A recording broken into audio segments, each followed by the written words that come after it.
Bonjour à tous, c'est Fan de musique pour une nouvelle vidéo. Aujourd'hui, on se retrouve pour la critique du film Spider-Man, Les Retrouvailles, alias Homecoming dans le titre original.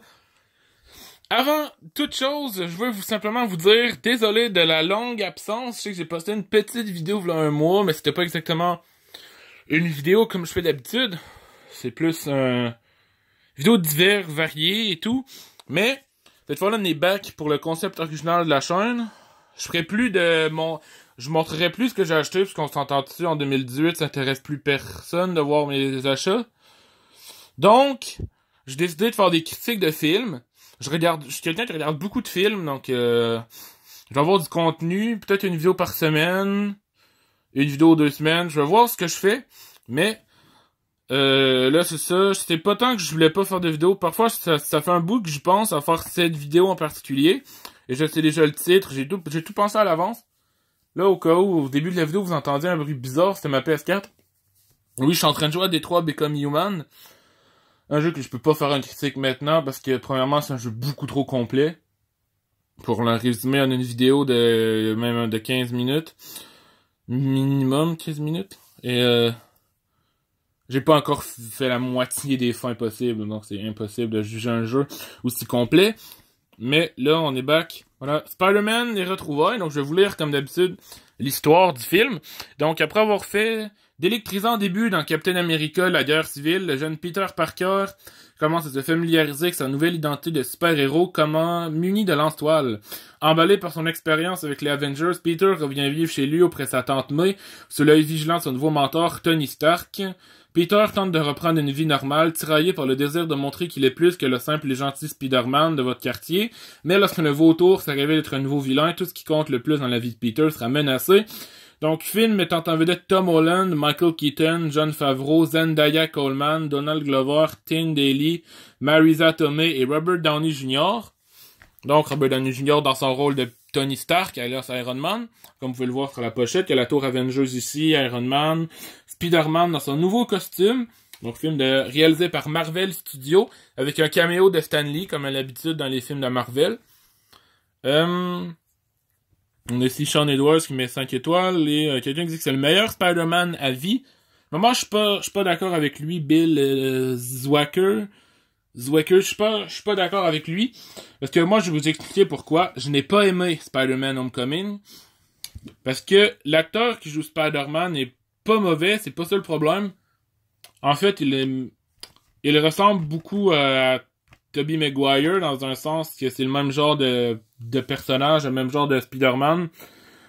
Qui a l'air un peu nerd, qui a l'air un peu loser. Ben, il a pas l'air loser, mais je veux dire, le typique d'un loser et tout, là, qui réussit pas dans la vie dans sa vie sociale. Donc, niveau acteur, c'est parfait. Mais le problème, c'est que les acteurs jouent très mal. L'espèce d'éditoire d'amour là, avec la meuf, la noire. Désolé, j'aime pas caractériser les gens par leur couleur de peau, mais je me rappelle plus du tout de son nom, là. Je me rappelle plus de son nom, là, la fille qui se retrouve être la fille du vautour. Oui, spoiler, je vous ai spoilé, je m'en fous. Non, désolé. Mais en tout cas, bref, c'est pas un gros spoiler tant que ça change pas l'histoire, là. Sauf que c'est la raison pour laquelle Peter ne peut pas sortir avec cette fille. Parce que c'est la fille de son plus grand ennemi la fille de son plus grand ennemi. C'est la fille de son plus grand ennemi, donc il peut pas sortir avec cette fille-là. Les acteurs jouent mal. Tom Holland joue bien, c'est pas ça le problème. Tom Holland joue pas bien, mais il joue pas mal. Il joue correct. Zendaya joue très mal. Zendaya joue extrêmement mal. Michael Keaton joue très mal. Un acteur de sa trempe qui se retrouve dans un rôle aussi merdique, c'est quelque chose d'assez triste pour un acteur comme Michael Keaton. De se retrouver dans un rôle aussi merdique à sa trempe. Robert Downey Jr., c'est Robert Downey Jr., c'est-à-dire il joue pas bien, mais il joue pas mal, il joue juste. Le problème, c'est que on voit pas un Spider-Man déterminé comme dans la trilogie originale, où on voit pas un Spider-Man bourré d'action comme dans The Amazing Spider-Man. Bon, j'ai pas vu The Amazing Spider-Man, mais j'ai vu les trailers. Je voulais l'acheter, j'avais vu un DVD avec les deux premiers, mais je l'ai pas revu, je me disais je voulais pas l'acheter, j'ai acheté Homecoming à la place. Mais j'ai pas revu le DVD par la suite. Mais le Spider-Man, Homecoming, le problème c'est qu'il y a beaucoup trop d'effets spéciaux. En fait, je m'explique, Spider-Man, à la base, surtout la trilogie originale, c'est pas un film de super-héros banal comme tous les autres films. C'est un film humain avant tout, et je trouve qu'on s'attache moins à Tom Holland qu'on pouvait s'attacher à Tobey Maguire. Je trouve que niveau humain, c'est raté comparé à la première trilogie. Et là, je parle pas de The Amazing Spider-Man parce que je l'ai pas vu. Mais ça, c'est moins humain que The Amazing Spider-Man, que la première trilogie. Donc je peux pas vraiment embarquer autant dans le film. C'est pas un bon film de Spider-Man, mais c'est pas un mauvais film. C'est un bon film, mais c'est pas un bon Spider-Man. Je trouve à mon avis que Spider-Man, les retrouvailles, c'est la première trilogie, mais moins bien. L'ajout d'Iron Man dans le film n'apporte absolument rien, sauf à ralentir le rythme. Parce que Iron Man, quand t'es pas prêt à scier, t'es pas prêt à faire ça, écoute-moi, attends de recevoir mes ordres, et Happy, l'espèce de garde qui est supposé s'occuper de Peter, mais qui le déteste plus que d'autres choses, ralentit énormément le rythme.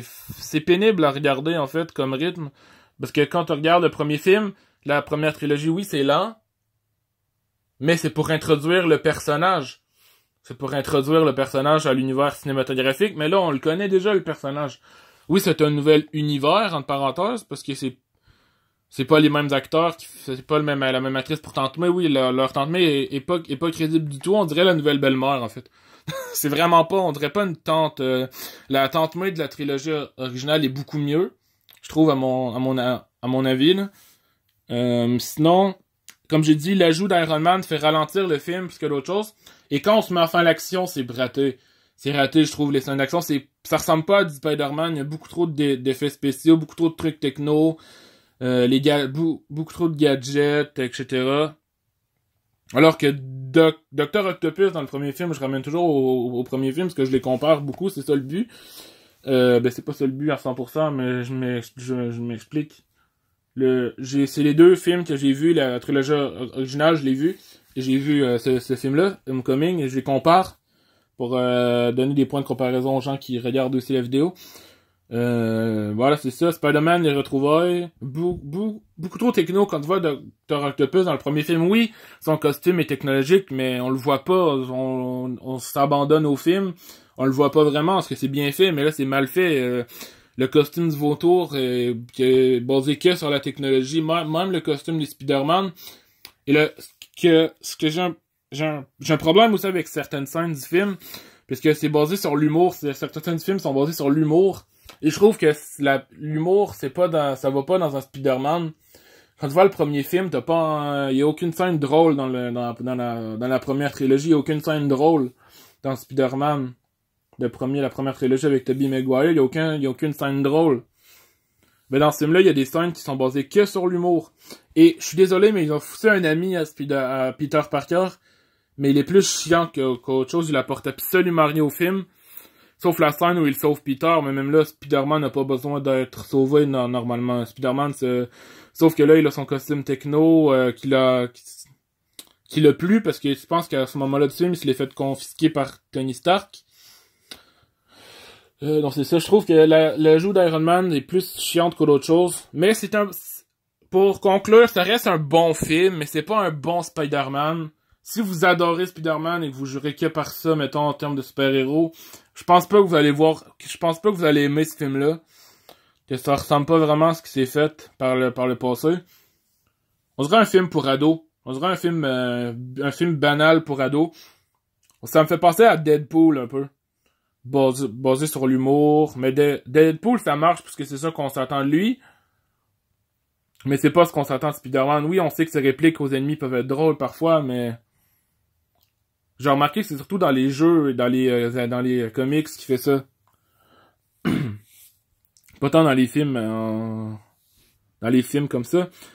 Donc, je vais laisser la vidéo là, c'est presque 10 minutes déjà. Donc, si vous avez aimé la vidéo, n'hésitez pas à la liker, la partager, la commenter, me dire quel type de vidéo vous voudriez voir sur ma chaîne, des vlogs, des critiques, des tutoriels de jeux, peu importe. Moi, je vous dis à la prochaine. Ciao, ciao, portez-vous bien.